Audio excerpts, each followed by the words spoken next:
What is up, guys? I'm that CardFighter, and welcome to this week's episode of CardFighter's Thoughts. Sorry about the late upload, it was meant to be up yesterday, but just didn't really have the time. There was another video though. Anyway, today we're going over episode 7 of CardFight Vanguard next, so without further ado, let's get into it. But first, spoilers. There will be spoilers, so you haven't watched it, go watch it, come back to me, we'll talk about it. And as always, I'll be watching the episode right here, but with no sound, so no copyright. Yeah, so let's get into it. This week's episode will be my future in bloom, and we finally get to see Tokoha. So yeah. So far, Tokoha has moved to France to study abroad, and she's only been living there about a month and a half, I believe, in the episode. I believe it says that.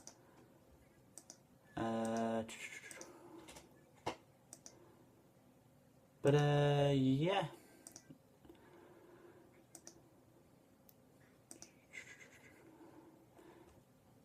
Sorry if I'm muttering, I'm just trying to figure out that it is only been a month.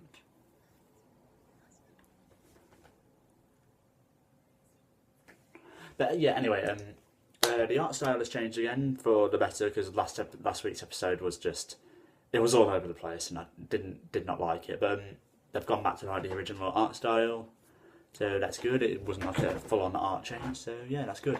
We also get to see some new. We also get to see the new Usher support, I guess. And yeah, we're also seeing support from set 10 now, so that's pretty good. We also see the new neonected GR that's coming out in set 10, which I thought was the Childex stride at one point, so yeah. It's actually quite good if you read it on the Facebook page. So yeah, pretty much Tokoha has started working or volunteer work at the CardFight branch in Paris branch. So she's helping out, getting stuff sorted and explaining to people what stuff does and all that. So even though she's studying abroad, she still is involved with Vanguard in some way or other. There we go. Right, so yeah. We also get to see Akane again. That was Tokoha's. She was a friend of Tokoha's and Mamoru, and we also saw her in season 1 of Vanguard G. And then she moved away, so we didn't really see much of her, but now we do, so yay! She was a Royal Paladin user, but she didn't use Alt Maya or anything. She used like some GB1 unit, I don't know.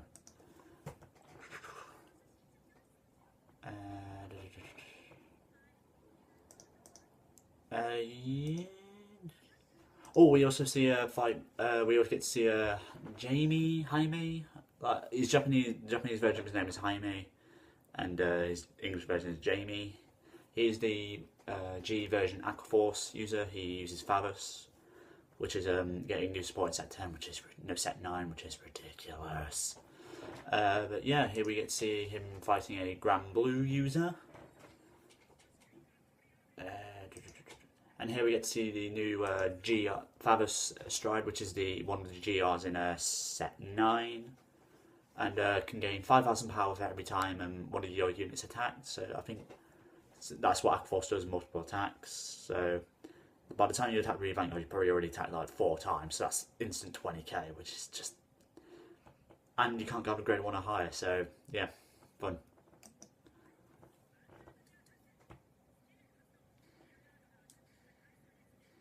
Yeah, add 5,000 power for each time a Rhaegar attacked. That is just insane.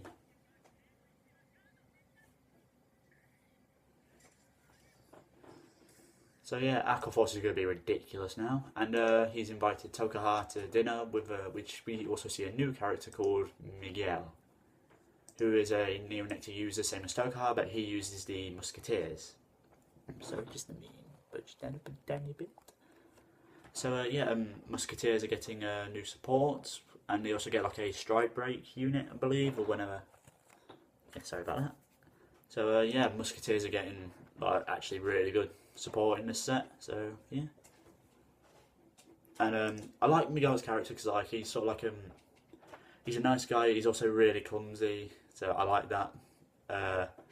but he's also like when he starts playing, like you can see that he's actually really really good, and he just wants people to be happy, and he's moved to Paris to try and like test himself, see if he's any good abroad. Same as Tokoha really, because they do show some sort of connection in the episode. Like it's only short, but you do see something there. Like I'm not saying like shipping or anything, but yeah, there's something there, something. But,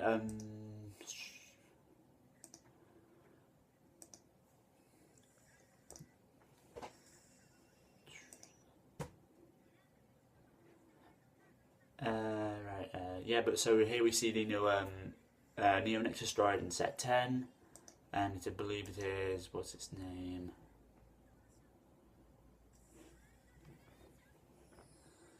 Flower Princess of Beautiful Winter Inverno. See, I thought this was going to be the trial deck Stride, because they're getting a new trial deck, but it turns out it's the GR, so, and its skill, like, I don't really follow Nick Nectar that well, but, like, if it's a Bloom card, then it's going to be good, because literally, like, Bloom is such a strong keyword.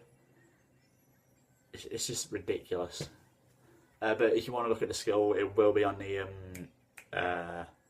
what is it? It'll be on like the Facebook page or the CardFight wiki by now, so because the skill's been revealed. So yeah, if you want to go check that out, I'll leave the description down below. I'll leave the link in the description down below.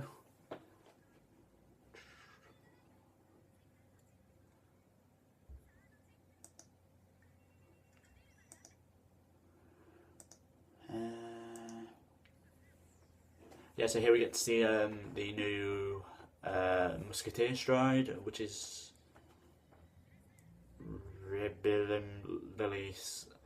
it's something Musketeer, and it actually looks really good. Yeah, so Musketeers, I didn't really know about them until like later on in the Limit Break series, but quite alright. They're definitely a strong like subclan and definitely need to be feared, especially like their support coming now. So yeah, and with this like he's just in like this scene here, like he's just like powering up units to a ridiculous amount just with using skills, hardly using any cards from his hand. It's just Musketeers are going to be really really strong. Like I can sense it. So yeah.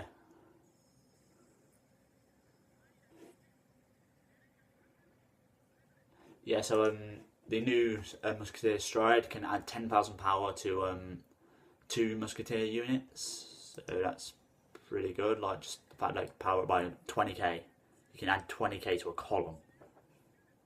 That is ridiculous.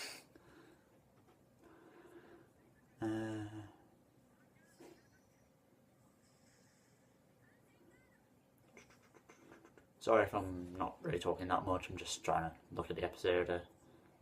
So you do definitely see a change in Miguel. Like before the fight, he was like a clumsy, lovable human being, but now he's just like he's still like a likable person, but he's hardly making any mistakes. He's focused, and he's just really you see like the passion. So like Kazumi, the Shadow Luard user. You saw like he's like when he started playing Vanguard, you saw like the passion, like his like character changed. This is like sort of similar, except instead of being like just a silent dumbass, not silent, just not a fun person to be around. Like this guy's just a nice, lovable, clumsy guy. I like him.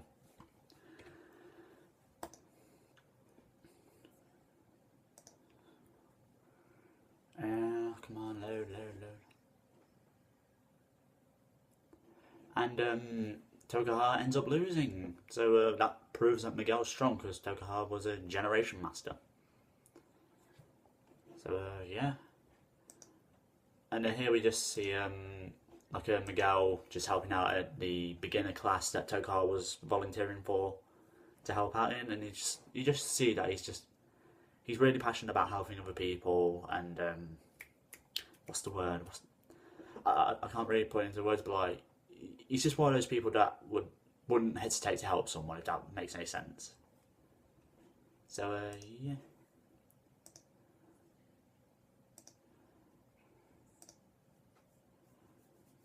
And now you just see like this like nice little like few scenes of Tokoha and Miguel together. It's just really nice. It's just like a different change of pace to the, you know, just Chrono looking for something or something other. It's just like a refreshing change of pace, in my opinion.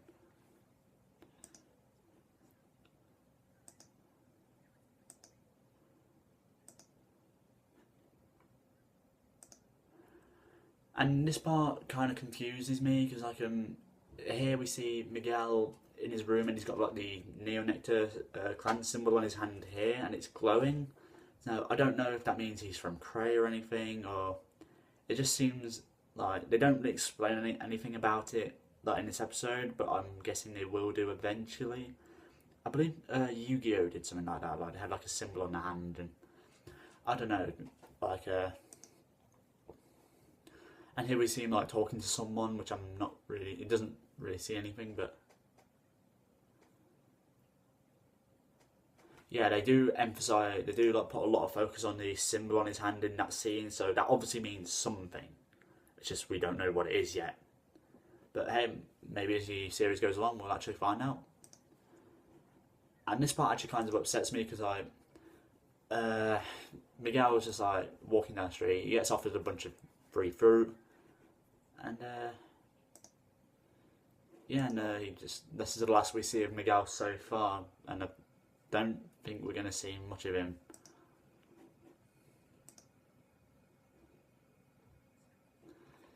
Yeah, because Miguel is dead.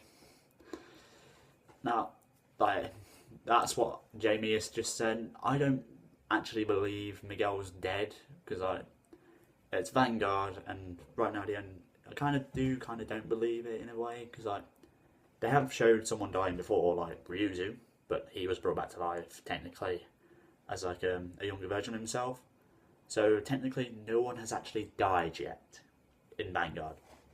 But then again, Vanguard has also gotten darker in like some ways. Like they're actually showing blood, they're actually showing people getting hurt, people like burning to death pretty much.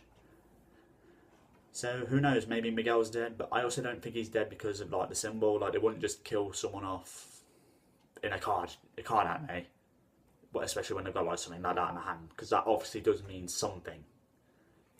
So yeah, it's up to you. If you think Miguel is dead, then let me know why you think that in the comments section below. And if you don't, again, do the same. That's just my opinion though, but that is coming to the end of the episode. You do see like a Tokoha sort of distraught because she actually felt something with Miguel. He did not make a promise to her, even though like they only know each other for like a short while. He did make a promise that he'll always watch over her. So I don't know if that means like he sort of like cared for her or some way, like they were just more than friends, even though they've only known each other. But she does seem really distraught about that. So I don't know, maybe we'll see in the future if Miguel is dead really or something like that. But yeah, overall I do think this was a good episode. They didn't show the full card fights again, which is kind of annoying because like Bushiroad, come on dude. Yeah, like apart from like not showing the full fights, and I do feel like this was a good episode. Like there was like a load of like, it was a refreshing change of pace. Like instead of like, all this like fast boom boom boom fight done, and yeah, it was just like a slow casual pace, just showing like these two characters bonding. It was nice, and I did like this episode. Showed us a bunch of new cards that's coming out, like some in set 9, some in set 10. But yeah, I did like this episode, and I definitely would recommend you watch it if you haven't already. So yep, this is going to wrap it up for here. Next episode will be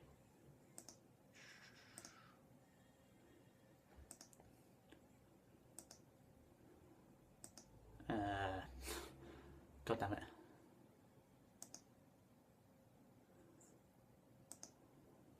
Overcoming the Sea of Tears. You can look forward to that next week, which will be on a Monday this time. Again, sorry about that.